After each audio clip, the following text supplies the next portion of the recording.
What is up, everybody? Welcome to the MMA Engine. These are the Dana White's Contender Series Week 4 predictions and best bets. Probably the toughest card thus far of the year. It's probably my least favorite card thus far, but I still think there's going to be some fun fights, and hopefully we can find some betting spots for you guys. And as always, we are here with Lou. Lou, what is up? How you doing? I'm good. I'm actually really excited for this card. I think it's the first one of the 4 weeks where like all 5 fights are going to be super competitive.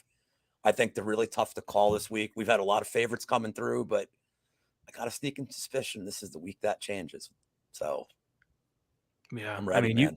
You can make a case for every single dog, even Thomas Paul. I can't wait to talk about freaking Thomas Paul. But yeah, we'll break it down. We'll give our best bets, and then we'll do like a parlay towards the end. Before we get into it, guys, leave a like on the video. Subscribe here to the MMA Engine. Me and Uncle Weezy will be going live tonight for Probability, and then tomorrow at 7 o'clock in Eastern Time, Lou, Weezy are going to be live with Jay Perrin doing a balls deep breakdown interview. Could not wait for that. Jay Perrin's going to be going up against Richie Long. So it should be a very, very fun fight. Richie Lang. Richie Long, right? Richie Lang. Are we doing the Cool Whip bit from Family Guy right now? Yes, we are. Now we're doing like Richie Lang. I could have swore. Maybe you're right. I'll have to go back and practice some more. But you know, I learnned from the best. I know pronunciation. So I know. Maybe if I take my shirt off, I'll be able to pronounce it right. Smart, very smart. All right, me and Lou are the only ones that probably know what we're talking about. But we'll move on to the first. Trust me, they know. Okay, first fight of the night, we have Nazim Sadykhov going against Ahmed Hazanda. Lou, I will kick this one off. Who are you liking in this first fight of the night, and what is your favorite bet? It's pronounced Hasanzada, I think.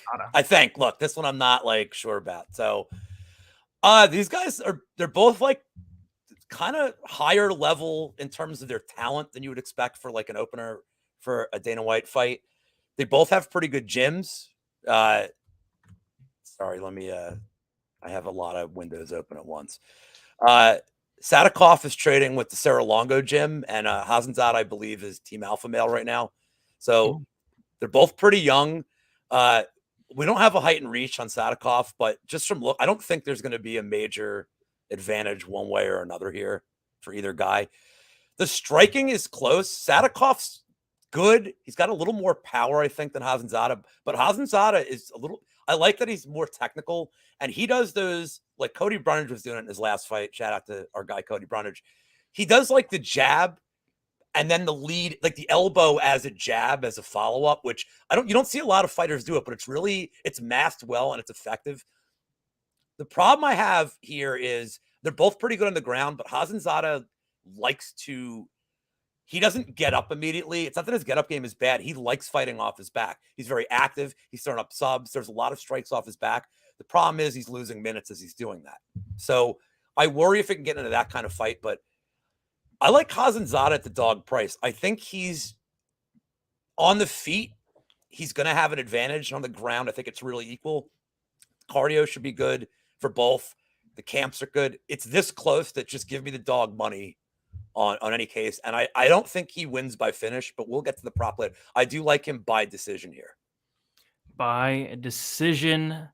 And yeah, by decision is sitting at plus 500. Very juicy there.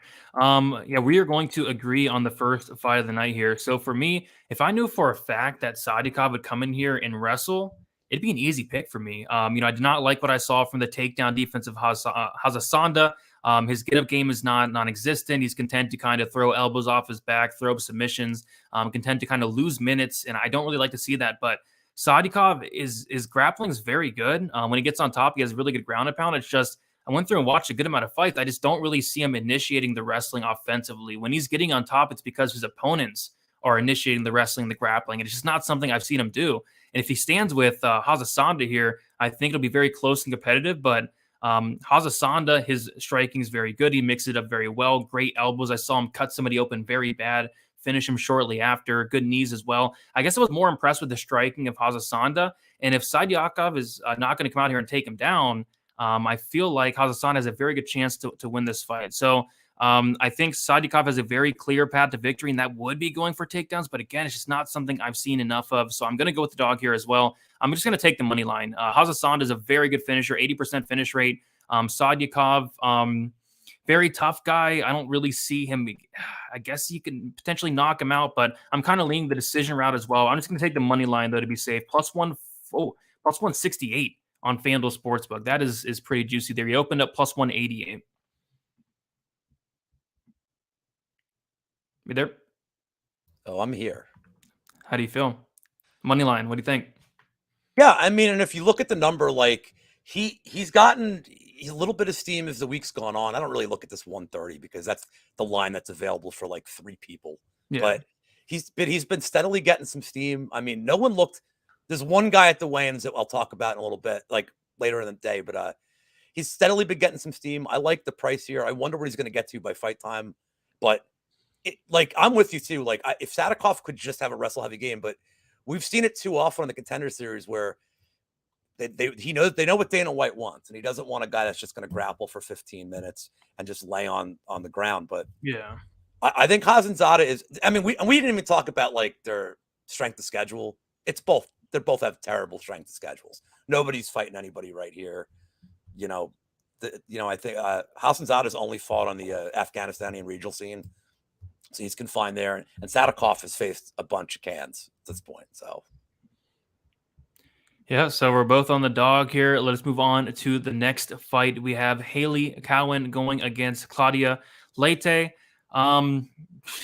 Man, I'm gonna take Leite here. I believe she's a slight favorite here. What is she? Minus 120. And I'm actually gonna take the submission prop, which is plus 400. I think she only has like one or two submissions on her record, but we see that Cowan has been submitted in both her losses. The first one coming to Victoria Leonardo, and then I did see a fight where she did get knocked down, and then eventually submitted shortly after. And I was actually really impressed with Leite. I mean, she goes after it. She has good fight IQ. She gets the fight down to the mat. I saw she had a 5-round fight. She got a late finish in the 5th round, and I thought the ref could have stopped that fight like multiple times. She lands good ground and pound, and yeah, I think her grappling's very, very solid. So on the feet, I think you got to favor Cowan, but I don't think it's going to be on the feet much. I think Leite gets this fight down to the mat. She's very physically strong, and I think she finds a submission. I think she submits Cowan and gives her 3rd submission loss. So I would like a better price for it, though. It looks like Leite by submission's only plus 400. Looks like they're kind of all over it. I was hoping for a little bit better price, but I do think that submission is going to be super live. I do think this fight is going to hit the mat, and I do like Leite to get this one done. So yeah, minus 120 on the money line. I don't hate it. It's minus 108 on FanDuel Sportsbook. I'm curious to hear your take on this one. You going with Leite or are you going with Cohan here? I am also on the Leite side here. My big concern is so Leite will have an advantage on the ground, Cohan on the feet. Cohan trains at elevation. Her cardio is pretty good. Like, so if this fight gets extended, I would get a little more nervous in the late rounds, but I don't think Leite is going to have a problem getting Cohan at the ground here. They're both very strong for this division too. That's one thing I noticed, but Cowan makes more mistakes. She is definitely more mistake prone. She's put herself in bad spots. I mean, her last submission loss to Kelly Jenkins. Kelly Jenkins was 1-2 coming in that fight, and Cohan just left herself wide open to get subbed. She does that against Leite, she's going to be in big trouble. I also like the fact that Leite doesn't seem to shoot bad takedowns. She's not shooting from 12 feet away. I think a lot of this fight could be against the cage. Things could be a lot of clinch work. And I think from there, Leite can get the takedown game going, win minutes. I don't know if she finds the sub. I think if she does get the sub, it's probably going to have to be early while they're both dry. I worry about Cohen's cardio because it does look like she's the same looking fighter in the 3rd round as she is the first. But give me Leite to at least win the first 2 rounds, have a lot of control time, and then either get a submission late in the 2nd or eke out a 29-28 as Cohan seems to win the 3rd round here. Sounds good to me. So yeah, me and Lou have not talked about any of these fights, and we actually agree on the first 2. Let us. Yeah, I don't like it. I don't like agreeing. Yeah, I know. It's like weird. Maybe we can get a little bit different on this next fight. We have Jack Cartwright going against Jose Johnson. I will let you kick this one off. Where are you leaning? Oh man, so this is such a tough fight. But let me talk about there's some weird red flags here. So Cartwright hasn't fought in a while, and let me just pull up his and his last fight. I don't know if anybody had gotten to see this Sylvester Miller fight. Oh, I'm thinking. Sorry, somebody else hadn't fought in a while. This repeated headbutts. I watched this Sylvester Miller. It was a weird fight because I don't think that Cartwright was winning the fight. He wasn't losing it. It was very close. This dude just continually fouled him. Look, now if I have a yam bag bet on it, it's like my dream to see just like 8 or 9 headbutts. Like he got warned 4 or 5 times. He just couldn't stop himself from doing it. But Cartwright didn't look that great. And that fight was on at the feet a lot more than Cartwright's fights tend to be. On the other hand, you have Jose Johnson, who Dana White must love this guy because this will be the 4th appearance on a Dana White show that he's had. He lost in the Contender Series to Ronnie Lawrence, which was just, horrible. You think back to it now. Like, I think they were close to even money in that fight, and Lawrence just ragdolled him for 15 minutes. And then the 2 fights on looking for a fight with Dana White, he beats Mo Miller, who was undefeated at the time, and then he got crushed by Manny Martinez. So his strength of schedule is good. The problem is I feel like he only fights one way. He's kill or be killed, and he's straightforward, and he's reckless. He's got power, but he's very reckless. His head's on the center line, and he's either going to get you out of there in 2 minutes or he's going to leave himself open. At least on the Jack Cartwright side, he does have a pretty good ground game. He has very good takedowns. He has very good submissions. I like Cartwright to find a submission. I saw it at plus 425.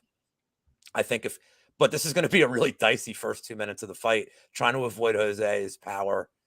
But I think Cartwright does get this to the ground and just wears him out. Where he could get a club, he could get a ground the pound, but I really do think the submission will be there.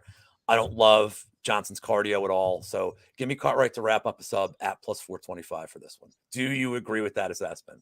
I'm actually going the other way. So we do get our There we first go. Attaboy. disagreement. It feels good, man. I like Jose Johnson. Like, you take a look at this guy's fights. He's fought like really good fighters. He beat Bo Miller. Bo Miller's a really good fighter.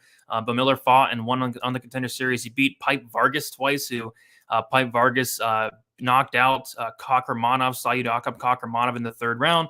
Losses to Amanda Martinez, Ronnie Lawrence, Charles Johnson twice as an amateur, lost to Carlos Hernandez as an amateur. He's fought some really good competition there. He's fought the much better competition than Jack Cartwright, but I agree. I think if Cartwright does win this fight, it's going to be a submission.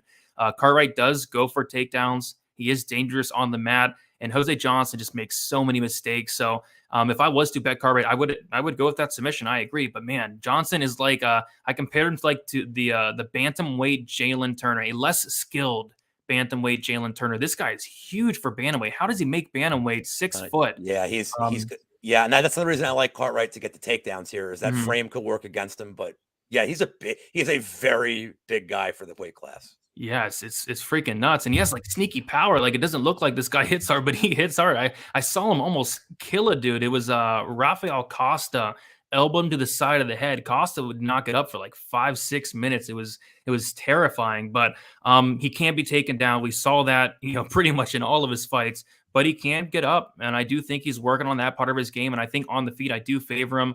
I think he's going to have a reach advantage. We do not see the reach of Jack Cartwright, but I'd be shocked if he had higher than a 74-inch reach. I think Johnson knocks out Jack Cartwright here, but I think somebody's getting finished. So the best bet for me on this fight is going to be probably just the Johnson money line, because the inside the distance is only plus 130. The money line's minus 108 on FanDuel. Don't get much of a difference price there. I'll take the Josh Johnson money line minus 108. I don't hate the fight doesn't go to decision.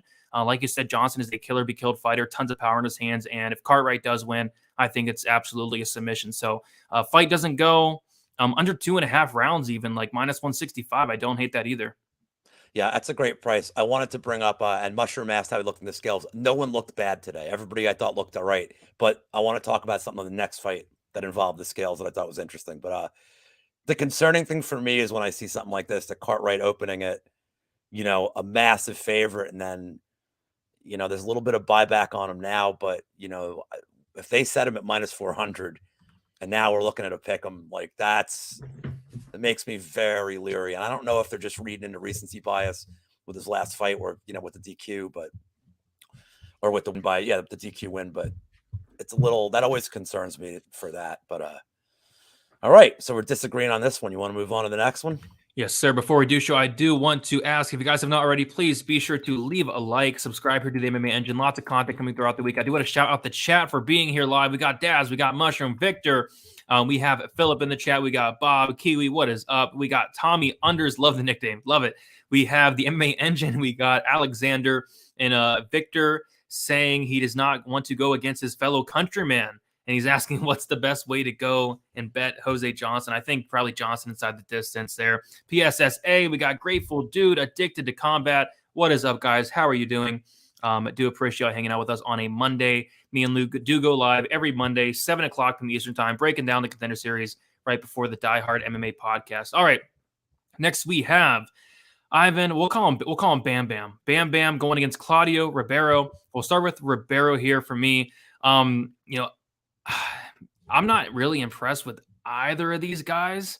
But Ribero, I was watching his 5-round fight, and man, he was gassing in the 3rd round. He actually won that fight by retirement. His opponent was so tired to the point where he couldn't even stand up in the 5th round, and the ref just waved it off there.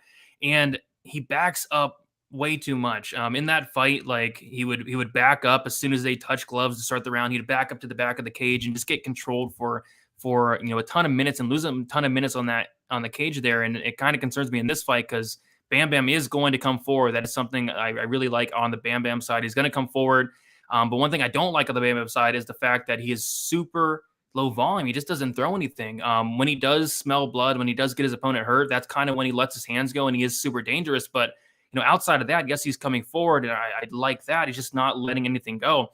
Whereas Ribero, I do think he's going to have the higher volume and actually really like his striking. Like if this guy would come forward more, I think it could be a serious problem. When he comes forward, lets his hands go. His hands are super fast, and he has so much power. He's has a long reach as well. I would be curious to know what the reach for these two fighters are, but Ribero looks very, very long in there, and again, very sneaky power. So it's a close fight. It's a tough fight. Give me the volume of Ribero. Give me the power of Ribero. I'm hoping he comes out there, walks forward, lets his hands go. Because if he lets his hands go, I really like what I see. But just not really sold on either fighter here. Lou, who are you looking at for this fight here? Going the opposite way here. I'm taking Bam Bam. So this is what I want to talk about the scales. Ribero came in under the weight class. It was 185. This fight's at 185. He came in at like 180 and a half, I believe, 181. I don't know why. I know it doesn't seem like a big deal at 185, but by the time this fight starts, Villanueva could have a pretty decent size advantage going into it. So it's not a cut and dry thing. It's something that I noticed. He was the only guy not to be right on that mark, but it almost feels like an unprofessional thing to do. Like not be, unless he's just not comfortable and he felt like his weight was good a day or two ago. But that's just something to bring up. Yeah, these guys are both pretty bad. You're talking about like you like the striking. I do like the power, but they both just throw a lot of looping punches. You mentioned that Villanueva is low volume. Ribero is not much higher volume. That they're both pretty low volume. If this thing hits the ground, it's probably because Villanueva took it there. I don't know that that'll happen, but I feel like Villanueva maybe has a little bit of a cardio advantage. And then I don't want this to come off wrong, but he's got that Mexican toughness, really hard to get out of there. And I think the later this fight goes, he's going to be the one throwing more punches, landing, like winning more minutes, winning the moments. And I think Ribero will fade. I have not any confidence in this fight, but I also think this is going to be a sneaky over, but I am not going to touch it because I do not like betting overs on these lower level fights if I can avoid it. But give me Villanueva to survive the initial storm and get it done. But I just like I said, I do not have a ton of confidence in this at all. Yeah, what a mess, man. This is a mess. This 1.5 is crazy to me that it's this low with the amount of volume that they throw. I know they could just look at each other for 15 minutes, man. Like I think this is like it's bananas, and then this fight goes at plus 225. Like I think there's great value on this one because I don't know. To me, Valenzuela is the one with more of the finishing equity. But again, he just doesn't throw enough for my liking. And Ribero, I think, just throws too many wide hooks as opposed to just straight shots. But they both have some decent power. They both have decent chins too. That's another thing that we hadn't talked about. But they're both pretty tough dudes. So I can see this going over. Maybe it's 180. Maybe because it's 185 is the reason they're setting it at 1.5 here. But like I think the Cartwright fight has way more of a chance to go under 1.5 than this fight does. I agree with that. So yeah, maybe the over 1.5. I don't know. I'm not betting on this fight. If anything, over 1.5 could be a good look. I would say Ribero plus 100, but yeah, not impressed with either guy. But we can move on to the main event. We have Esteban Ribovic going against Thomas Paul, the freaking GOAT. I mean, look at that Tapology picture. It doesn't get any better than that. And if this was a fight based off of Tapology pictures, Thomas Paul would 10-8 every round. But this is an actual fight, and man, Thomas Paul's not good at all. Thomas Paul is so bad. How do you have a profile picture like that good, and it just looks so terrible, man? So for me, I think Esteban has a clear path to victory. It's clear as day. Thomas Paul, a gust of wind. This guy's toppling over. His takedown defense is horrendous. He's been submitted a few times. Esteban is very good on the mat. If Esteban gets his fight down to the mat, the submission will be there all day. I guess my concern, especially when this is a minus 300 favorite, my concern is Esteban goes out here and gets into a war with Thomas Paul. And if that happens, like Thomas Paul, no, he's not great, but he does hit like a truck, and he could potentially knock out Esteban here. But I'm hoping Esteban gets his fight down to the mat. If he does, it's an easy night at the office. Esteban by submission is not bad. Plus 650. It opened up plus 900. I think the submission is so live here. I don't think Thomas Paul's takedown defense is good. I don't think his ground game is good. And I think Esteban's ground game is very good. I think Esteban has a good amount of submissions. I can double check. He has, what is it? 50. Yeah, half of his wins come by submission. So yeah, plus 650 for the sub. I think it's there all day if he wants to take that path. Lou, how are you feeling about this one? Excuse me. Yeah, I mean, I couldn't agree more. I think that you want to bet Paul because of the picture, but you also want to bet Mr. Finland because of the picture, and that does. Or is it? I guess who's the one with the car? It's not Azamat, but is it him, the professional with the in front of the car with the title belt, or am I thinking of somebody else? But there's another great tap album. Maybe it's Duriev that has the great. It could be. I think it's one of those guys, but yeah, having a good Tapology picture is bad. It's very bad, but yeah. So Thomas Paul, I mean, look, he's got some okay power.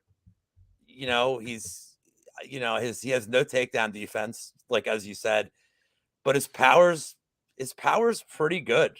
But he's also fighting these guys he's fighting on the regionals. Perry Goodwin and Mario Saed.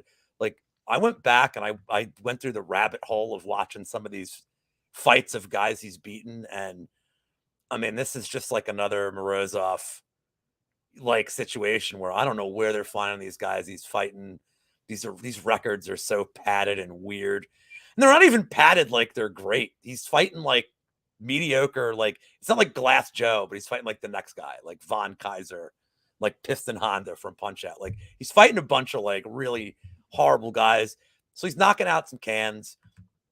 Meantime, in the Ribovic side, I mean, look, he's not fighting a lot of great guys either here, but he's effective. He seems to have good takedowns. He hasn't gone for a submission in years, so I'm just hoping that he didn't fall in love with his hands and get completely away from going for the grappling game here. But under 1.5 is minus 200. Somebody's getting bonked in the first, and I don't know that Paul can one punch his way to a win here. So I think Ribovic can take it to the ground if he really doesn't like where it's going on the feet. And if he does, the fight should be over a minute after he does. Because I think Paul, I watched him get taken down 3 times on tape. And saying he doesn't have a get-up game would be a really nice thing to say. I mean, he just looks like he's ready to tap out the second he hits the ground. He knows he's not getting up. The one fight, he looked at the clock the second he got taken down. And I think there was 3.5 minutes to go in the round. He had to know that, he didn't think the round was over. He's like, oh, no, I'm just screwed here. So, yeah, I mean, in the distance is minus 175. That seems safe, but I don't really like juicy numbers like that. But yeah, I mean, I'd play the submission if you want to play in the distance or the under. I mean, under's minus 200. I really, you get Paul's lucky shot for 25 cents more than you would get Ribovic in the distance. But the submission at plus 650 is a sneaky little play here, and it's very live. It could also be a situation where like the Nunez tap, or like where the second he gets his arm over him, he just taps immediately. Like he's not going to be, he doesn't need to be in a submission for 45 seconds. Like he's a fish out of water on the ground. I agree. The Tapology pick is not going to save him here, but it's unfortunate. Quickly, give a quick recap of your bets or picks for each fight, and then also you have a 5-leg parlay lined up. If not, I can go first. Well, I can do a one of my hilarious parlays here, but I like Hazanzada by decision. I just think that's it's going to be a terrifically close fight, so we'll add him at plus 500. I like Claudia Leite, but I don't like her by any way here. I know you're on the submission prop, but I do think she gets it done and wins the first 2 rounds. So I'm just going to take her money line. Cartwright Johnson, I really think the under. I mean, if you can find under 1.5, I think that's a good play here at plus money. I think Cartwright gets a submission, despite what my co-host says. Ribero and Valenzuela. I like Valenzuela to get this done. I will not pick a method for this one, but I do think over 1.5 is very much in play as a time prop here. And I'm going to go with you, man. I'm going to play Ribovic by sub to end this thing. That gets our 5-team parlay at a very modest plus 88,237 odds. 88,000. Yeah, I thought mine was juicy. So I'm going to take the Hassanza money line there at plus 168 on FanDuel. I'm going to take the Leite by submission plus 400. I'm going to take the fight doesn't go to decision in the Cartwright Johnson fight minus 230. I'm going to take the Bam Bam Ribero over 1.5 minus 115. And then I'm going to take the Ribovic's submission plus 650 for a grand total of 26,858. Not too bad. Lars says 557, but still pretty good. Oh, not your island parlay from the Lambeau show, but it'll have to do. Not bad. That play was the most amazing thing I ever saw in my life. Yeah, maybe I'll hit one of those one day, man. Get a freaking until I saw you talk about Loopy, then that became the most amazing thing I ever saw. Oh, it was awesome, man. But yeah, we did it. About 1 minute left till the Die Hard podcast starts. So thank you all for hanging out. Lou, let the people know where they can find you, what you have going on throughout the weekend. It'll be a very important interview tomorrow. Lou Betya on Twitter.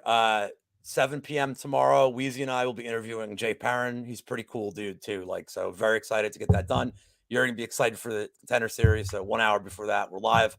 Thursday, I do my prop drop. I nailed 4 props on the show this week, including the GM3 sub, the round 3 sub, Vera round 4 KO, Cachoeira KO. So nailed a ton of props.